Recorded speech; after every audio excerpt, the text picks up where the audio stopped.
Hi everyone, welcome back. I'm continuing on. For those who will show these couple videos, but I'm still painting because I just finished this one. And if you watch that, look at that, I dropped that into the frame, and look what that frame does for it. This is why I love these frames, and it's too bad about this company because, you know, it comes with a real nice back, and it drops it all in, finishes it all off really nice, and these were only $6, and so that's just, it's just sad that they're no longer going to make them. But anyway, you see it just drops that right in, and I've signed it, put it up, and dropped that right in, and a couple coats of varnish, and we're ready to go with that. So they're a lot of fun, and you can do them pretty quickly, you know, and they make great gifts, or those of you that sell, or if you're just doing it for yourself to decorate your house, you know, they can go anywhere. And you know, these kind of frames, you can adjust the color and everything. It's a lot of fun. Okay, now let's do, so we've done a lot of roses. I'm still going to do some more roses because I got some more stuff I want to show you. But let's go do the Rose of Sharon. Now, you know, I love the Rose of Sharon and hollyhocks and double hollyhocks, painting all different kinds of them. I have another 11 by 14, so it'll go in another one of my frames that I had for this. Here I added just a little bit more yellow and black to the background. So you see it's just slightly, it's just easy to see if you can see that there. Just a little bit greener, light, but it's a little bit greener. Now, and I got some nice Rose of Sharon photos. I love this one turned like that. And I'm actually, you know, usually they're all the same color going up a main stock and stuff, but I'm going to kind of mix them up like this is a bouquet of them, you know, a spray of them more than anything else. Not like they're sitting down the natural vine on the natural stock. I've painted these a lot over the years, but I like it, the kind of the blue and the reds and the whites and stuff that we do. I want to do a big white one right here. As a matter of fact, I put a little to get this when I sketched this on. I just sketched it on. I went out. These are all free photos that I found out on the internet, and I sketched that one on. It's a little different than the sketching, but I reminded myself with a little, okay, that's number 3, and number 1, which is right here. So I want to paint kind of that bluish one right up there. And I'm going to leave a little bit more of an open space down in here through this. So if I do some background treatment here, I'll keep it kind of light. Now, you know, just some of you that might not have seen this before, when I'm done and I'm moving on to the next painting, I just take a damp paper towel and I run over my colors like this just to clean off. So, you know, I use the, you could use Ben Fang or Dick Blick. You know, there's a lot of multimedia palettes like this. You also see me paint the big paintings with my glass. I love the glass that I use. But you can just wipe it down like that and save. So you don't have to put your colors out again. I'm using the 6-color set and stuff. You don't have to put any of that out again. We can just go right, maybe a little bit more yellow because I've used up quite a bit of the yellow, so I'll put out a little bit more yellow. Only put out what you're going to use for that painting day, what you're going to do. Let's take, okay, so I have some pinks and yellows and some of the blues. Those are here. These are very cool. Those are cooler colors. So maybe I'll think about some kind of warmer color into the background. Let's take a little orange kind of a color, a lot more yellow here, maybe a touch of the black. Now I can cool that really easy if I want to cool that with the red violet here, a touch. As a matter of fact, it does look pretty good, you know, when you push that red violet in there. Now softening it, it's darker than what I want here. So if I want this to be soft, which I do want to have, I have 2 ways. One is to put it on and wipe through it with a damp paper towel. So you would put some of this color on like this, and then if you take any kind of a damp paper towel, move it around, you'd move it around transparently like that. The other way is to add white to it. White is a natural toner as well. A lot of people don't know that, but white is basically all colors together, and so you lighten the value, but you also tone it because it contains all colors of the wheel. And so you can see it makes it a nice soft. Now I can take this, maybe add a little bit of the open medium to it so it stays wet here a bit, but I'm going to thin it with some water and push that through and run this through. This will make it'll be a nice, wonderful play against, and I like that St. Andrew's cross when I do this kind of stuff. It'll make a lovely play here. Push some of this color out here for the cooler colors of these Rose of Sharon. Now, Let's just go a little bit more. Let's put a bit of that violet that might be carrying on some of these Rose of Sharon down here. Let's push some of that right into the background back here. A little cooler, a little darker, and tiny, tiny bit of black. Don't want to gray it too much here. And let's just push some of that down low here. So let that come off. Very contemporary. I like the contemporary looks like this into flowers when I paint them. I love the contemporary works. Now I can maybe even do a channel here, a little Eugene Pettit, and push a little bit of marks of color back up through there like that. That's kind of pretty, just a little different. I always look for the contemporary looks. That they're kind of fun. Okay, nice number 8. Let's go right into our center of interest, which is going to be right in here. And I'll just use some of this color. So I've got this color leaning here. To get it back over to tertiary, I add a tiny. Now you got to watch out. This phthalo blue is really powerful.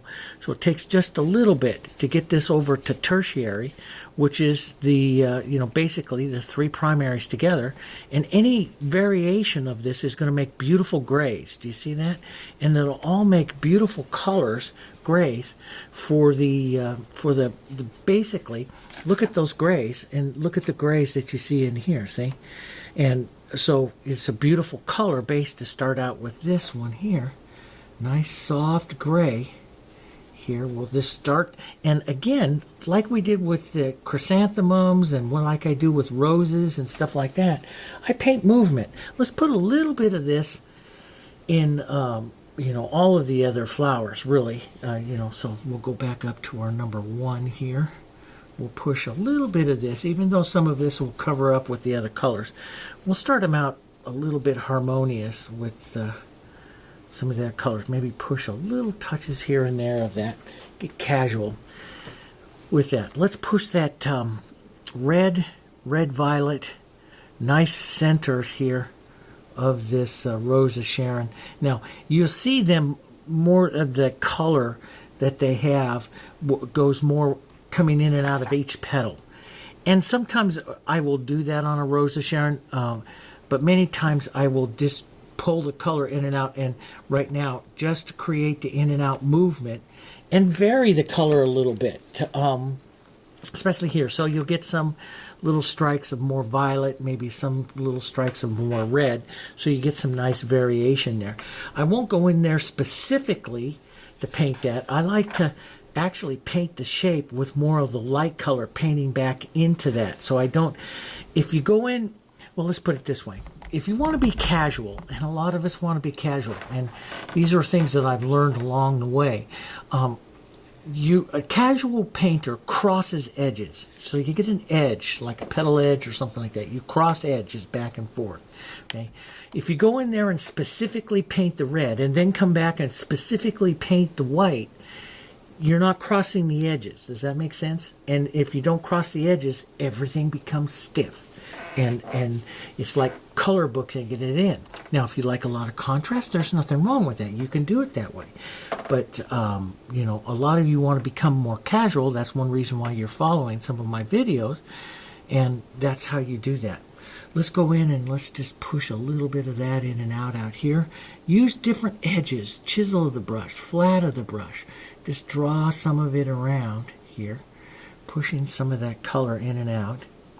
Here, I love this one. Just love that turn. So I don't want to screw that one up too much. So I actually put in more than I think I'm going to use and everything, because I paint it back into position. I paint it out. Okay? All right. Let's go back in here. We've got our nice, let's vary some of our nice grays, maybe some yellow into it, some white. But we're not painting with a lot of white. We stay out of our pure white. We're painting down here just a little lighter, should be just a little lighter than our background. Whatever your background is. Pull in and lift off here. Pull in towards that and lift off. Okay, now we can add some of this nice, beautiful open medium that will just glide. It just glides. That's so nice. Those marks, so nice. And I hit a little red out a little high. I'm going to leave it. Okay. And let's come right into here. We'll pull some in. here. I love the dirty brush marks that come out. So I'll hit some of those other colors and I'll pull that in and out. And I let that happen here. I can always take it out and clean it up, but I'll let some of that just happen here. Okay. Now, as an acrylic painter, I'd love to just leave that and dry up a little bit and come back with another halftone hit. That's how I really like to do those. But we're doing these a bit more of the alla prima, a little bit more wet with some of the open medium. So I would probably continue painting that just a bit more. We'll come in with a slightly lighter, maybe different type of color here. And we'll look, and you look into the Rose of Sharon, you'll have your lights and your darks and some streaks. You can even see some yellowing and stuff like that in there on that one. And so I'm going to not paint the whole petal. I'm going to be looking at, if my light's coming down this way, breaking up, where is some of my lights, turning the brush, tapping little smaller edges to start getting a few streaks into through the colors here. And you can pull out as well. Add a little more open medium. Pull out as well here, just a bit like that, to start getting some of that streaks. Now, if you want it softer, you can move that in and out, and like that. And my dog's, sorry, she's over here, is asleep, just a talking. So now let's go in and let's paint that edge here. And so you pick up that edge. Remember, we talked so much about that petal edging technique. Well, I don't want to do every petal, but you know, maybe some of the edges here. I can pull down, draw out, flip the brush over here, draw around, pull that down. See, that gives some nice movement to it. We can pick up a touch more white and hit like the tip of that. So you get some beautiful movement into the petal here. And the key to this is little bits of white. Okay, and so many of you write to me and comment and say, okay, I get, you know, mine just all disappear. Well, all these shadows and everything, if they disappear, you're using too much white. That is a habit that 99.9999% of us, including myself for a long time, have. We use too much white. Don't use very much white, especially if you're using an acrylic brand that has an opaquing agent in it. Boy, you can kill it really. You can kill your flower really quick, because that opaquing agent will go in there and wipe out everything that we just built in the last few minutes. So you want to use one that doesn't have the opaquing agent in it. And so I'm just building little edges. Let's put a little edge of this one right out here. Now I can go back and repeat these little edges if I wanted to here. And you know, do things to make it look a little different. Like right here, I'll slide, just pick up a tiny bit, just a tiny bit here, and draw just a little edge right on the edge of that one there. Leave some of that dark right there, and see, you get a nice little look of that nice little edge right there like that. Now, I still want to come in and draw some of the centers, but we'll do that in just a bit. Let's cast this over slightly blue here. Let's get some of that open medium in there. We'll get a lighter, little soft blue here, maybe just a touch of violet into that here. Okay. Let's go up here and turn this one. Now that might still be just a touch too blue. If you're going to leave it, you know, you always paint for harmony, right? We paint for harmony.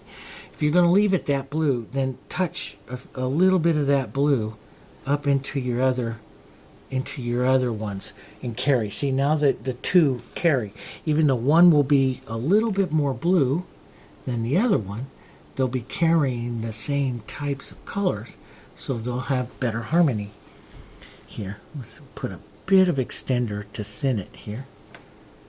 I want to use this kind of soft. Got to go out over my sketch lines. Pull in, push in and out a bit. Softly paint that movement into it. Paint that movement into it. Like that. Push that in and out. Let some of those colors there. That's a real pretty one. This one's going to be more pink. So I'll just drop in a little more red, touch of the red violet. It makes a pretty pink here. We even let some of that blue sit in there. So we're going to want to carry, you know, some of these colors across into each other so that they just don't look like they're so different. But we'll do that here in just a bit. We're just shaping them up right now. Drop that in. Drop that in. So, see, a great way to, and you should always kind of think of harmony as you're the artist, as you're painting stuff, is once you paint one, if you paint one color, add that color now as the accent into some of the other ones. And so you start to increase their harmony, see? So this one that's up here, we rinse that pink out for a second, and we'll go grab some of this nice soft blue. This one could use a bit of the blue happening in there. And so you get, even though they're changing colors, they're still staying harmonious with each other. Now we head towards those lovely red violets down here. A little bit of the open medium here. I love the red violets in this one. For many years, I did not like the color red violet. I felt it was too hard to work with and too much. And now I use it just all the time. It's funny how we change. So we'll put some of that. Let's push just a bit of the blue around into that here. So I'll paint the movement into that, and we'll just leave that for a second. I'm going to go ahead and come back here. Take some of my yellow, take some of my red. Let's take a little bit of black here. Make this nice darker toned green. Maybe a bit of the red violet in that as well. Just cool it down, get a nice contrasting color here. And I want to add some stems. Some nice stem movements here. I'm going to curve this one. So I'll make it look more like, instead of it, the Rose of Sharon being on one big thing, stock and all the same color, we'll paint them more like a bouquet here of them coming together. A little bit of movements here, like that. I just love adding that extra movement there. Let's go more towards a green, a little bit of blue, lots of yellow. Here a little bit more towards a softer green. Let's add some of that. Now, I'm not going to fill up. I'll do more of the shapes of these leaves in just a minute. Right now I just want to get some colors on, and so I can see them, and keep my brush a little bit casual. If I, you know, and this is me, but if I go in to start making specific shapes right now, that takes my brush sometimes. I lose the casual feeling that I want to maintain into the painting. And so rather than going and painting specific leaves, I just come in and I just start carrying some color around into the areas that I'm going to be painting the leaves. And that allows me to see the leaf color, but I can come in here and keep my brush still casual for right now, if that makes sense. So, because once I start shaping stuff up, that I usually get myself, I know this about myself, once I start shaping up, I start getting a little bit more stiff with my brush, because my mind starts thinking shaping, and I lose some of the quick casual nature. And I know that about me. So I try to stay as casual in the beginning process of the painting, as casual as long as possible. Okay, so I got this one that's in here. Now we can come in and darken, and we can start shaping up some of those center reds and stuff a bit more. Now you can shape them all up. You can go to a smaller brush. You can even go to a round and shape them up if you want to do that. Or if you're like me and you want to leave them more towards the casual, those centers, leave these centers nice and casual, I'm going to push in some other colors. Like that one, I'm going to push in more red first, and then a little red violet right into that. I'll model these together here, like that. And I'm going to keep these centers just more casual. It's how I like it. And it's what I'm known for. It's what a lot of my customers and stuff look for, you know. A lot of my collectors look for that kind of stuff. Oh, you know what? We should add a bud or something out here. I love these little buds, you know, and we should probably add, let's come right into Let's get into some of these nice softer gray kind of colors. Let's push a bud right in there. That'll be a nice line right up there. Let's push a bit of the casual color into that. There. Oh, that's kind of pretty. See, it doesn't take very much to do a bud. Once you do the main flower, you know, you just push it into that oval shape for the bud. We'll pull down a bit of lights here, almost like it's a couple of little petals of it starting to open up a bit, and we'll leave that. And we may give it more of a calyx or not, but right now that looks pretty good. Let's take some of this light. Let's redo some of the lighter, the tips out through here. Now, if we want to come down in and straighten out a bit and work that center, you can do that, or you can push it back and forth like that and just leave some of that color tracking like that. But you can, you know, as you build, if you're coming in with the white flower as you build, you should build a little bit warmer, a little bit more yellow, a little bit lighter, more contrast towards the towards your light source. So, you know, like what you're seeing here, you should start to do those kind of hits, you know, to bring that edge of that flower up forward a bit more. Don't do everything because you'll lose the movement of your flower, you know, so we don't want to do everything. Let's but you can narrow down with the point here and do a bit of that, and I just hit that center with a dirty finger. I did that so I can show you how to fix it, you know. It just takes some red. Oh, I screwed it up, but we just pull back out again. Boy, that looks like I know what I'm doing there. That worked pretty good. But you build, right? We build here. And this is one reason why I do like doing it with acrylics too, because you can, you know, you can let some of it dry, get some different looks, and but doing wet on wet, you have to build it. But sometimes you have to go back and forth several times because each time you touch it, if it's really wet, it disappears. The whites will disappear a bit. So that happens. Let's just pull down a bit. Now, if I lose some of that movement, it's really easy. You just go back and you push some of that grays and stuff back into that again, so you can get that pretty movement into that flower. Let's put a bit of that light movement coming right out here towards the front of the flower, right out here. Push that in and out a bit so we get a nice, just a nice, pretty, nice heavy set of color. Let's push. Don't want to do every single petal, but maybe a little bit over here, this way, so that you get some interest in it right there like that. Let's go to lighter pink. So we'll go with our red, a bit of the red violet. That makes pretty pink colors. Let's go a little bit lighter into the pinks, and we'll push some of those right around the edges here. Maybe pull in a bit. So you see I do real quick, kind of pull in, touch and lift off. That allows the movement of that petal in and out without taking a full stroke down. Because if I take a full stroke down, I destroy everything that I've done already on the petal. All that nice color movement. So I don't want to do that. I want to control my strokes here. And you can put in, you know, the Rose of Sharon has, some of them have like little vein lines. You can push that in if you want.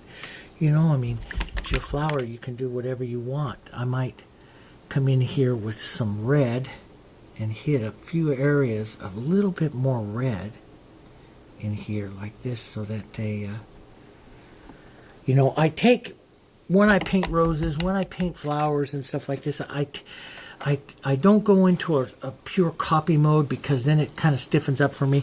So what because I used to be a realist in painting, and so what I do now is I just kind of grab the impression. I usually kind of squint down a little bit, look at it, grab the impression of where the lights and darks are, and I don't copy it. And I just grab the overall impression of the flower, so that you know, the viewer sees the flower and sees the flower for what it is, but it's not a copied flower, you know.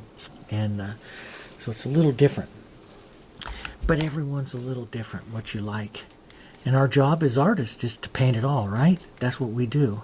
We put a little more that open medium in there. A little lighter.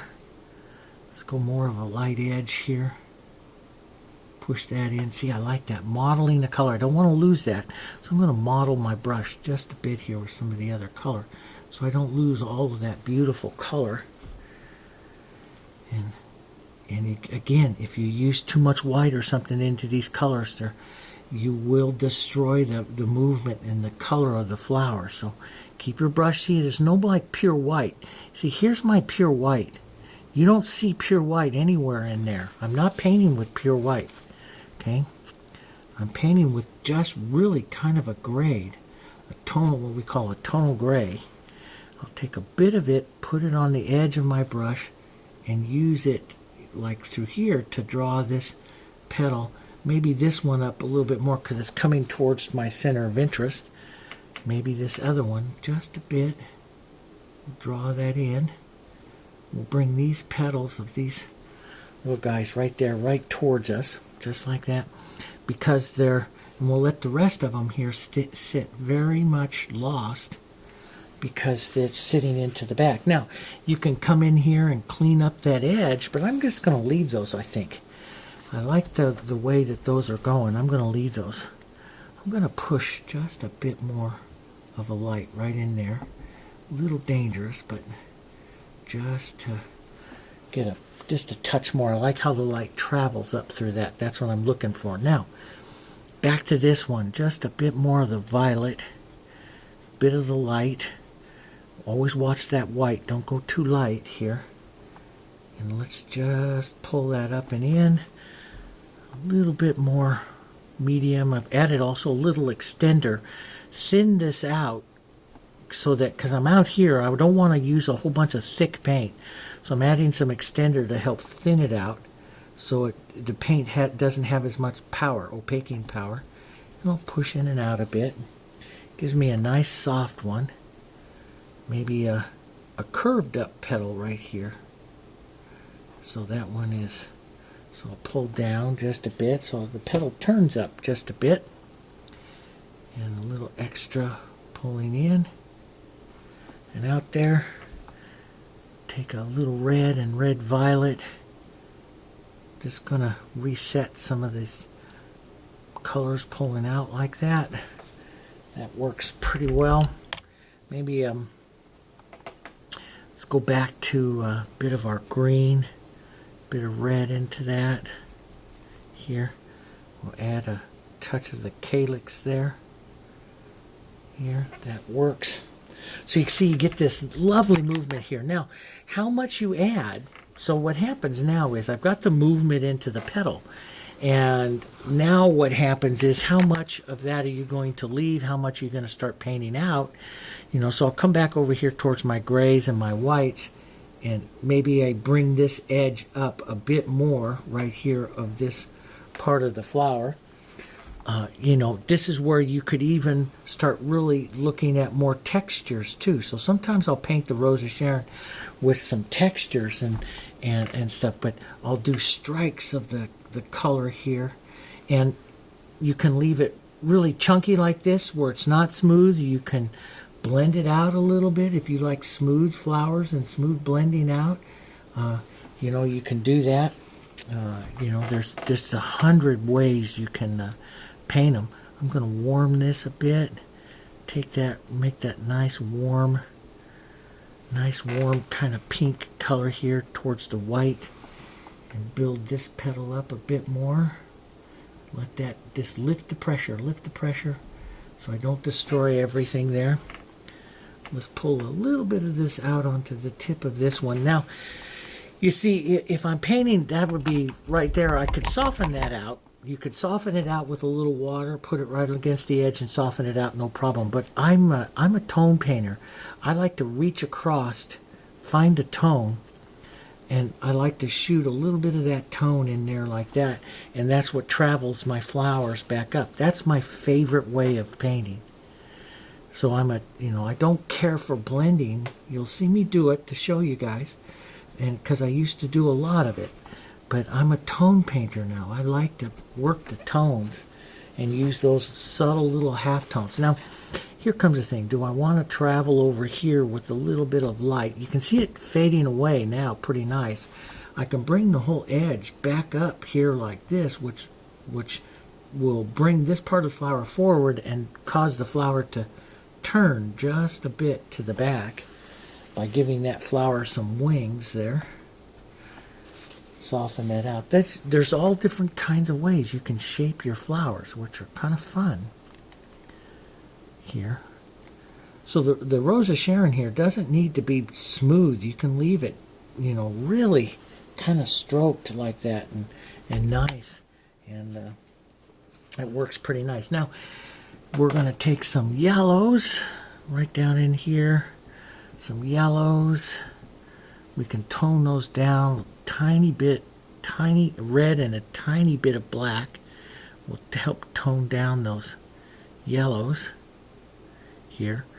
So if you take, let me grab my palette knife here for a second. Those you paint with the limited color set, if you will take a little yellow out here, if we take red, and to our red we add just a bit of the black, so it's about 4-to-1 usually right here, and then so you see color coming up right about here. Then you add a little bit of that yellow to that there. You make a real pretty burnt sienna kind of brown. See that? It's a burnt sienna kind of brown, and that works really nice when you're painting with yellows. If you want to tone yellows, that works really nice. That'll make your yellow oxides and some of those other colors you're used to seeing there. Okay, so you take about 4 parts red to a little bit of to 1 part black, and then add some yellow to it, and you'll make some beautiful, and you'll be able to model in some beautiful yellows, which is kind of what we want to do here. Is we're going to put in the centers here of these Rose of Sharon, which is kind of a little stock here of the lighter yellow and white kind of colors here. So we'll grab some of that.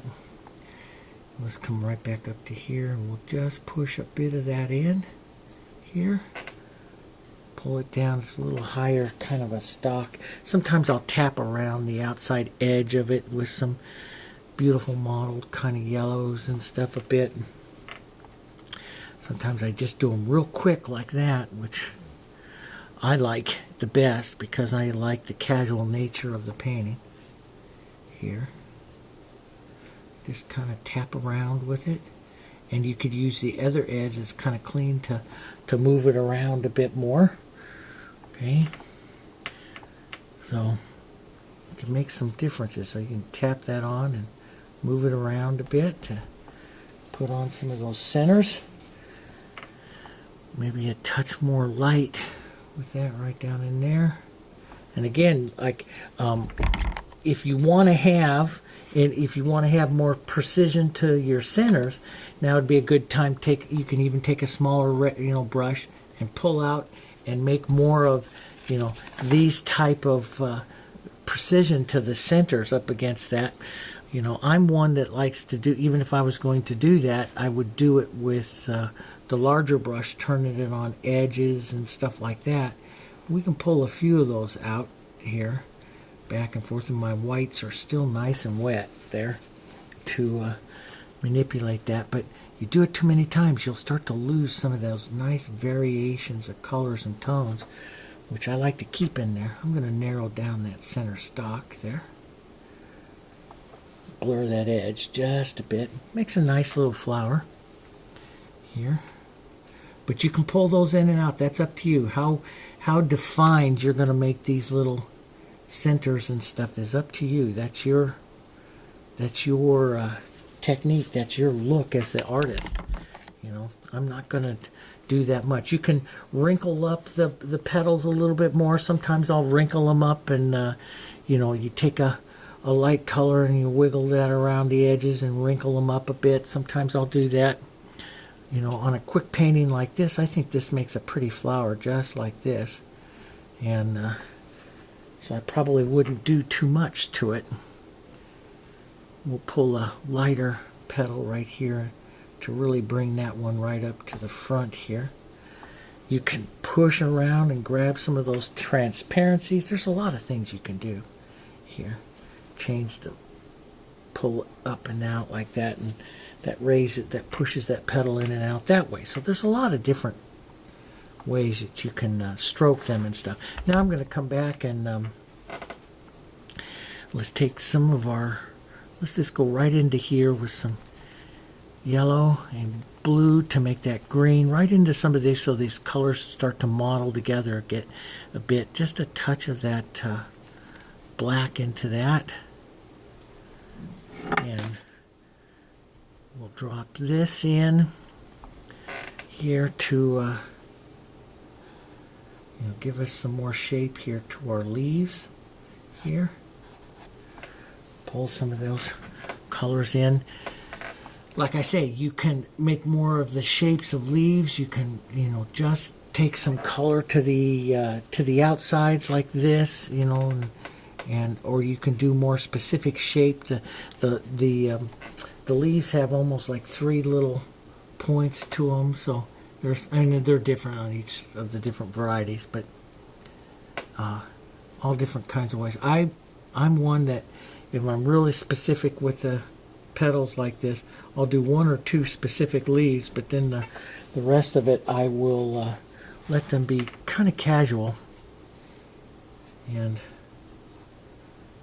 not so precise with the leaves themselves, just casual workings of color. That's one of my favorite ways to paint. It's just the impression of the whole thing. So I'll put those on. Let's grab some yellow, a little bit of blue, some red, touch of black here. Make a darker, cooler color here. And use that for some contrast shadowing here. Boom. Contrast that, wherever you pull this in, you see you really lifting that center Rose of Sharon here. And we'll pull some right in here, create that nice shadow there of that one here. And look for some variations of your leaves. Let's put a little bit of extender. I'll use extender rather than the open medium, just even though the open medium works too, but the extender thins out the paint. It gives me that feeling of transparency into my brush when I'm going to outside areas sometimes.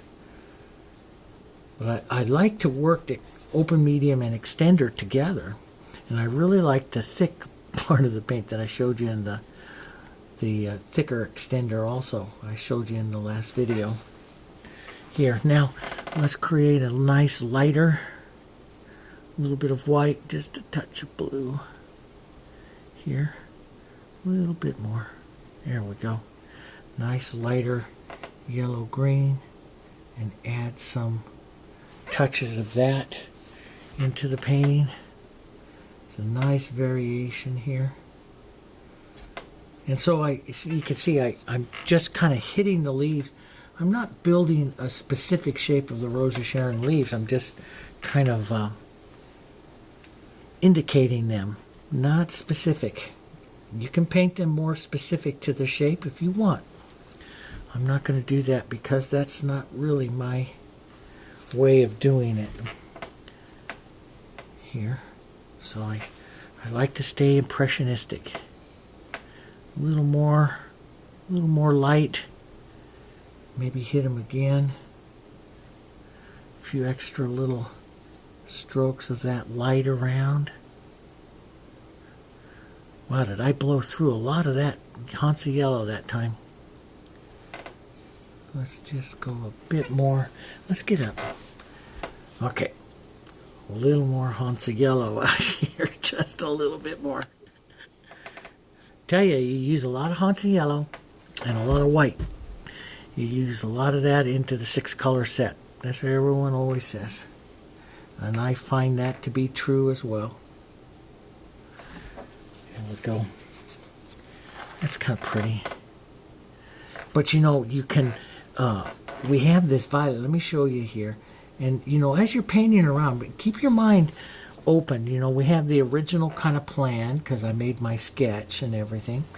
But keep your mind kind of open to change because, you know, you never know how things are gonna go. And so, you know, this little guy that's up here that's just a little bit more blue, he's not moving very well through the design. So this is what I would do. I'd take maybe a little bit of my mediums here. Let's come over here to a clean spot of my palette. We'll take a bit of the blue, bit of the violet here. Nice soft color of that top Rose of Sharon there. And I'll thin it out, maybe even add a little water here to it. We'll thin that out here. And we'll add a color mark very lightly, transparently here. Add a few little color marks of that through the painting here. Boom. And so you can see it carries that color down. That's one of the things I always look at, you know, in my painting here is, are my colors moving well enough through the painting here? And this is one way in which I answer that. I'm just going to slide some of that through. And it's beautiful. Anything that heads towards the sky, violets and stuff like that, that heads towards that sky kind of colors, really add a light airiness to the painting itself. And it works really, really well that way. And then you can take some of that color, and here, rinse some of this out. Grab my number 8 that I was painting with, and just make sure that you touch that around into some of the other flowers, some other smaller little places around here. Sometimes I'll pick it up a little heavier. I know I'm slightly off camera, but it's the same color. It's just the color. Pick it up a little heavier and grab some of that color. Maybe push it around, pull that around there with my paper towel that creates some of that extra movement and stuff around. You know, I like that. That's that contemporary look that I really like. But yeah, it makes up some really nice. Now you can pull some of your greens around, you know. You can take some of your greens and some of these nice light kind of pretty greens and pull them around too, right with this as well, to you know, move some of those green colors. Be the artist. Look at your colors. Watch your color movements and what's happening here. This is a nice contemporary look of it. You can leave the background solid and clean if you want.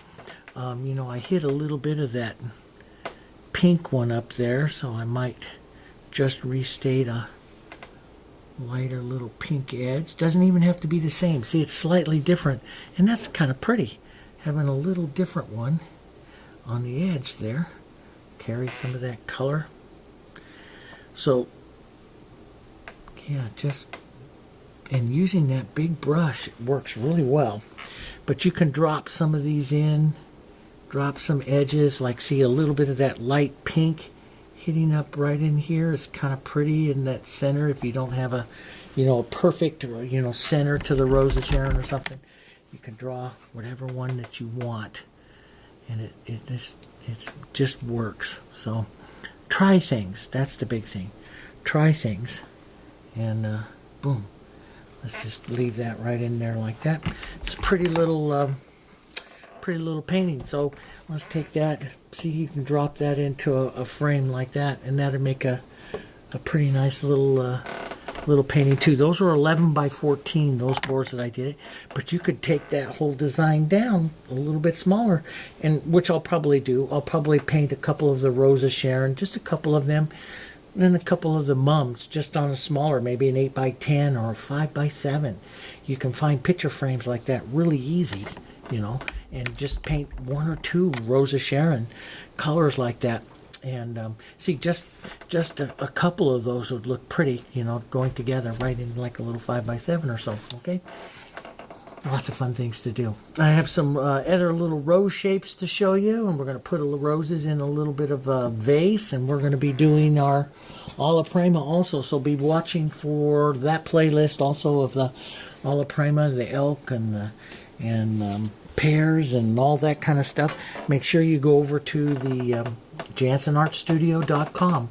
That's where the playlists are, and we're adding all kinds of things about color mixes to the heritage, how to use that 6-color set, how to be painting with that. You have to watch that over there, because some of those videos we're not going to put up onto YouTube. We're going to run off of Vimeo, our other provider, and we're going to stream them over there onto that site for free. You can watch them, but it's coming from our other provider. So not everything appears up on YouTube, okay? So go over and make sure you're always checking that JansonArtStudio.com, and you'll be able to follow along a little more closely with what we're going to be doing some of these lessons. I'm going to sign this one, call her done, and maybe go do another one. Okay? All right, I'll see you guys on the next one. Don't forget to hit like. Thank you.